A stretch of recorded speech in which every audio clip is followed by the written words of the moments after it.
I'm going to throw out two statements from this game that are complete overreactions because both of these fan bases specialize in complete overreactions. So here we go.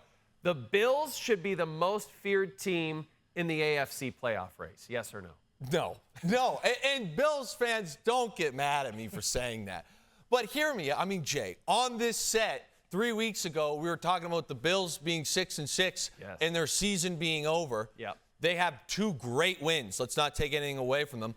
Little help last week from Kadarius Toney's toe. This week, they absolutely smacked the Cowboys. I mean, incredible performance. We all saw it. But to sit here and now say that this is the Super Bowl-bound Bills, I'm not saying they can't do it. Yeah. I'm not saying they can't do it, but most feared team in the AFC, we got to temper expectations a little bit. They have a very easy schedule coming up. Yes. They have the Chargers, which right now looks somewhat like a college football team. And they got the Patriots, who they should take care of, but we all know Bill Belichick has that one trick up his sleeve here and there. Yeah. And then setting up for a big showdown in the final week of the season against the Dolphins. I think the Bills have been great the last 2 weeks. Today, I mean, it could not have gone better for them.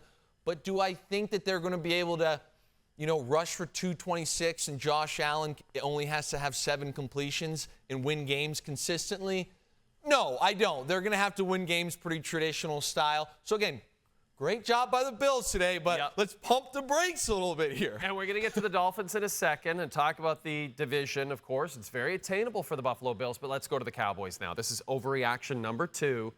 They had that 5-game win streak, that huge win over the Eagles last week. We were talking about Dak as MVP, but this loss is who the Cowboys really are. Yes or no?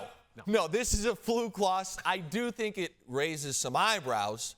I look at a few things that really have me a little worried if I'm a Cowboys fan, but this is definitely not who they are. This defense has not been great against the run all year, but they haven't been this bad. I mean, this was an abomination. What I do worry about is what you saw here is you started to see some of the questions arise that happened earlier in the season. Mike McCarthy needs to get that challenge flag out early in this game on the fumble. Early in the year, we all remember when we kind of asked, what was CeeDee Lamb's role in this team? There were people talking crazy about this man, CeeDee Lamb, saying he's not an elite receiver. Right. So all of a sudden, those things crept back in today. Mike McCarthy, I thought, had a bad game plan, didn't have his team ready to go, coaching decisions weren't great. The offense runs through CeeDee Lamb.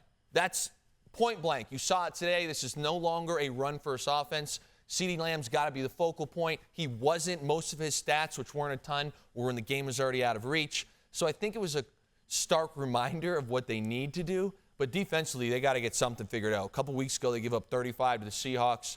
And then today, they give up 226 on the ground. Yeah. Jay, I got to get a gripe out. I got to get a gripe out. Let's hear it. It was a rain game. It was supposed to rain. Do you not know that maybe the game plan is going to be, hey, we might have to just run the ball both ways, see who's tougher up front? It was like they had no idea the Bills might run the football a lot today. Right. That was a bit of a head-scratcher for me, but I think it was a bit of a fluke for them. I don't think they're this bad. A lot of questions, though, as you pointed out. A lot of questions about this Dallas Cowboys team. Rumors on the weekend that Aaron Rodgers, going over to the Jets, could return as soon as next week. We know they're eliminated, though. This seems like a bad idea, doesn't it, to put him back in? To me, Jay, if he is healthy, that's a huge if. I mean, we're not going to know how the Achilles is. But if he is medically cleared, and I want to be very, very clear when I say this, where they do not believe that he is at any more risk to re-injure that Achilles, I think he should play. This is the NFL. This is pro sports. If you are healthy and there is no risk of long-term injury, again, you would think there is, but apparently he's a miracle, man. He's got Wolverine blood. Yeah, it's unbelievable. Then you play. You play for a variety of reasons. One, because that's what you do as a teammate. Spark this team a little bit. You don't just throw the towel in the season. And two, there is something to be said in this league. If they can go and win a few games, that will carry a lot of momentum into the offseason. Trust me when I say this. If they keep taking these beat downs like they are, I mean, Zach Wilson was 4 of 11 for 26 yards. The stat line for their first half today on offensive drives, it was almost comical how bad it was. I mean, negative yards, punt.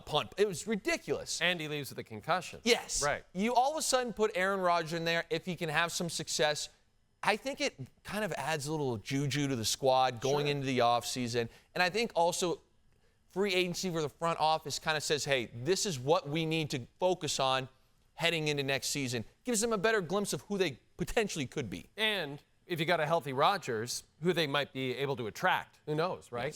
So they remain in first overall, Luke, in the conference. Jags, though, have lost 3 straight. I guess my question for you, it's like a muddled AFC. Are either of these teams actual Super Bowl contenders? I feel like Baltimore has to be. Baltimore, I would definitely say yes. Jacksonville, I don't think so. I mean, Super Bowl contenders don't make those types of mistakes. Their field goal kicker couldn't make a kick to save his life today. You're at the end of the half. I mean, that's brutal clock management. Baltimore, to me, defensively, they're very, very stout. I mean, they gave up the big bomb play to Jamal Agnew like we saw. Yeah. But outside of that, I thought they played pretty well today. And offensively, I didn't think they were super fluid at times, but Lamar was on fire with his, incredible. I mean, just the scrambles, the throws down the field. Isaiah Likely is starting to come into the role now, you know, taking over for Mark Andrews' injury. And I think this team's legit. That being said, I think we're learning about this AFC that there's 5 or 6 teams that all could come out and be the, you know, get the nod to go to the Super Bowl. Yes. Week in and week out, I think every team looks good at times and does not. But I definitely think that the Ravens are in that conversation because of Lamar Jackson. They have a great defense. They have a good run game. Lamar Jackson can make plays. The one thing I do worry about for the Ravens is Keaton Mitchell, the rookie there, who's been electric and really had a great second half today. The knee injury, we don't know what it is yet, did not look good. And that will be a big loss to the run game. Boy, you could really use Mark Andrews now, too, couldn't you? Luke, as we look at the AFC playoff picture, is there an under-the-radar pick for you that stands out here? To me, it's the Cleveland Browns. Okay. Jay, I mean, you look at this team, their defense is elite, one of the best units in the league. They have a good run game. They played a very, very great run defense today, and the Bears, now all of a sudden, you put Joe Flacco in. He didn't have his best game today, but the man has gone back-to-back games throwing for 300 yards. Say he had 374. Yep. You're telling me with this defense, with a quarterback that can sling it like Joe Flacco and a good run game, that they're not a threat in the AFC playoffs where no one has separated themselves? Browns fans, stand up, rise up. Dak Prescott's performance on Sunday was lacking, to say the least. So now you have to believe Brock Purdy on Monday on FanDuel will be the odds-on favorite to win the NFL MVP. However, as Brock himself said, and others have alluded to, Christian McCaffrey should be in there. So for you, Luke Willson, you're awarding the MVP right now. Is it CMC or is it his quarterback? It's a tough decision. I can see arguments from both sides, but to me, it's Brock Purdy. Okay. It's Brock Purdy. You surprised me there. He threw for 4 TDs, 242. He's been wildly efficient. CMC is incredible. Do not get anything I'm saying twisted here. But you see week in and week out, it's Debo. Kittle scores touchdowns. Ayuk. CMC is the guy who draws a lot of attention. That's why I say there's arguments to both. But Brock Purdy right now is, I mean, decision, processing the game. He's incredible. Yeah. He does everything really well. And this play here is what's fun, is it's not just like he's in the pocket like a robot. You got beat up front there on the offensive line. He scrambles out, finds CMC. He's delivering the ball accurately, like we just talked about the back shoulder to Debo. Yeah. I think he deserves it. I think it's really unfair that we sit here and make all these excuses of, oh, he's got Kyle Shanahan. Oh, he's got a great defense. Oh, he's got CMC. If any other quarterback were in this situation that wasn't Mr. Irrelevant, it would be an absolute lock. Yeah. I think it's unfair that because he was drafted low, that people are like, oh, he shouldn't be MVP. Again, to me, it's 1A, 1B, but 1A is Brock Purdy. Now, that being said, Jay, I did think Dak Prescott was going to play well today, so Purdy might throw 3 picks next week, and then we were talking about it. I was going to say, we were like unanimous Dak was winning it last week, so stay tuned for next week. We'll see where we're at. Now have a little look at this, Luke. So the Bucs first in the NFC South. They're holding that 4th seed. Saints tied with them record-wise. Both of them squaring off in the second to last week of the season. Mentioned Dallas clinched the playoff berth. Vikes and Rams 6 and 7. Seahawks could match them and the Saints with 7 and 7 records with a win over Philadelphia on Monday Night Football. So the Niners look like the clear favorites, but all those teams, you know, 500 or better, And, I asked you, is there a dark horse contender in the AFC you liked? You picked Cleveland. How about the NFC? The Los Angeles Rams. Yeah, baby, I knew you were going to say that. Matthew Stafford is back. Yeah. And let's be honest here, the Niners are head and shoulders above everyone, yes. just like you said. Yeah. But after that, everybody has some issues. And you want to talk about a dark horse team, you got Sean McVay, who's back calling plays like a wizard, and Matthew Stafford, he is flinging the ball all over the field, and Kyren Williams, the running back, has looked explosive. He's looked incredible.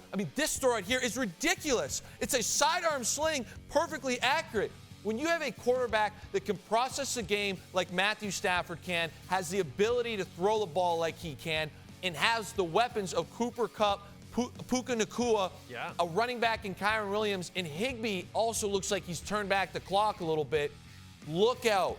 Look out, and I know I make jokes about them going to see the Lions. Wherever it is, you will have your hands filled, whoever they have to play, with the Rams. Matthew Stafford, I played with this man for a year. He is an incredible quarterback. He is an incredible leader. He will have the locker room fired up and ready to go, and I truly believe that he is ready to make a run in the playoffs. And remember, the Rams won their Super Bowl from a wild card spot back in 2021.